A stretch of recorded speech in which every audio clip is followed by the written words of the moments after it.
계속해서 대구 경북 소식 전해드리겠습니다. 프로축구 대구FC가 내일 오후 2시 대구 스타디움에서 FC 서울을 상대로 정규리그 35라운드를 치릅니다. 2019 시즌부터는 대구시 북구 고성동 시민운동장터에 조성되는 전용구장으로 옮기게 된 만큼 대구 스타디움에서의 시간은 그리 길지 않은데요. 대구 스타디움의 남은 일정들을 정리했습니다. 서관 기자입니다. 대구FC의 시작부터 강등, 승격을 모두 함께했던 대구 스타디움. 대구 시민운동장에서 경기를 치르기도 했지만 대구FC의 홈구장은 늘 대구 스타디움이었습니다. 전용구장과 함께할 2019 시즌을 앞두고 대구 스타디움에서 유종의 미를 거두겠다는 각오인데요. Espero que com o próximo jogo a gente já se livre aí do rebaixamento, né, contra o CU, e que no último jogo, provavelmente seja a final, a grande final, né, com esse título aí tão esperado para a cidade de Daegu, que há 16 anos aí desde o início do time não tem um título aí em expressão, né. 다행히 최근 분위기도 나쁘지 않습니다. 상위 스플릿 진입엔 실패했지만 전남과 인천을 상대로 리그 연승을 거두며 스플릿 B에서 가장 좋은 7위를 기록 중인 대구. 거기에다 FA컵 준결승에서도 승리를 거두며 결승 진출에 성공해 최고의 마무리를 기대하고 있습니다. 대구는 다가오는 서울전부터 이어지는 상주전까지 상승세를 이어가면서 대구 스타디움의 마지막 리그 2경기를 승리로 장식할지. FA컵 결승 2차전을 포함해 이곳 대구 스타디움에는 3경기만을 남겨놓은 대구FC가 과연 어떤 결말을 쓸지에 팬들의 관심이 높아지고 있습니다. MBC 뉴스 서건입니다. 다음 시즌부터 대구FC의 홈구장으로 쓰게 될 대구 축구 전용구장에 대해 대구FC가 적극적인 네이밍 마케팅에 나서고 있습니다. 대구FC는 기업 이름을 넣어 새 구장 이름을 짓는 방식으로 기업과의 친밀도도 높이고 시민구단의 새로운 수익 모델로도 삼겠다는 계획입니다. 12,000여 석 규모로 대구시 북구 옛 시민운동장터에 지어지고 있는 대구 축구 전용구장은 현재 공정률 90%를 보이고 있습니다. 공유경제라는 말 요즘 많이 들어보셨죠? 기존 산업과 갈등을 빚기도 합니다만 혁신적인 산업으로 발전할 수 있는 가능성도 보여주고 있습니다. 지역에서도 공유경제를 통한 경제 발전 전략이 필요하다는 주장이 나오고 있습니다. 양관희 기자입니다. 공유경제는 차량, 집, 사무 공간을 여럿이 공유해서 사용하는 협업 소비 경제를 말합니다. 대여자는 모바일 앱 등으로 연결된 플랫폼을 통해 상품을 홍보해서 대여 수익을 얻고 플랫폼 소유자는 이용자로부터 수수료를 얻는 구조입니다.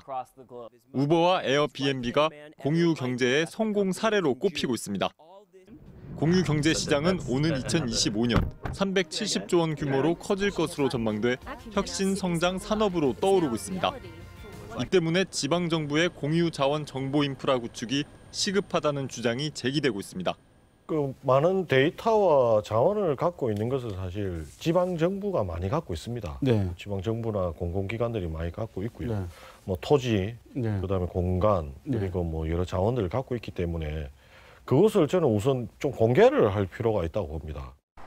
지방 정부 소유 자산을 공유 대상으로 정의해야 한다는 주장도 나옵니다. 네. 학교에 빈 교실이 생기면 어떻게 해야 되는지. 네.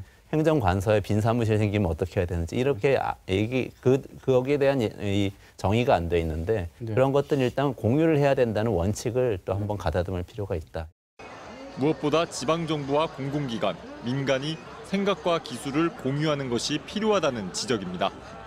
지방정부의 입장에서 보면 이 제3섹터를 키우고 시민사회에 대한 관심이라고 하는 것이 또 다른 지역과 비교하면 상당히 작은 편입니다.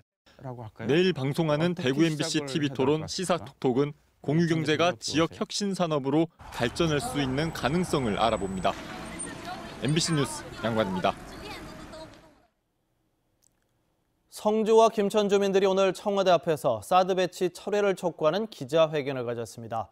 성주, 김천 주민과 원불교 등으로 구성된 사드 철회 평화회의는 사드 문제를 해결하겠다는 문재인 대통령 말과는 다르게 정부가 사드 배치 절차를 밟고 있다며 현 정부를 신뢰할 수 없다고 비판했습니다.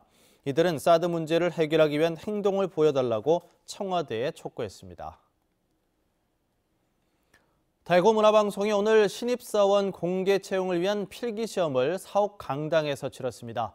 오늘 필기시험에는 취재기자와 영상카메라, 방송기술 등 세 직종에서 1차 서류를 통과한 120여 명이 응시해 종합교양과 논술, 전공시험을 치렀습니다.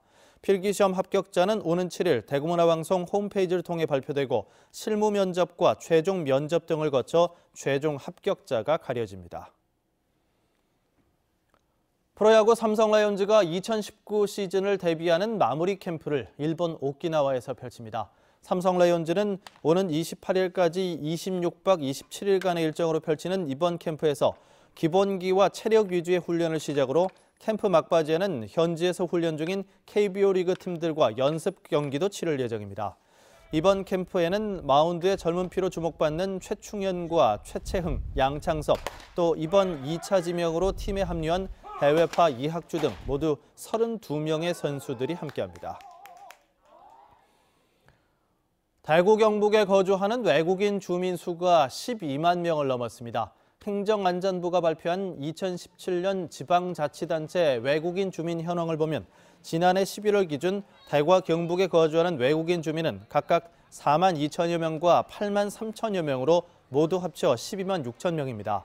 총 인구 가운데 외국인 주민이 차지하는 비율은 전국 평균이 3.6%였지만 대구는 1.7%, 경북은 3.1%였습니다.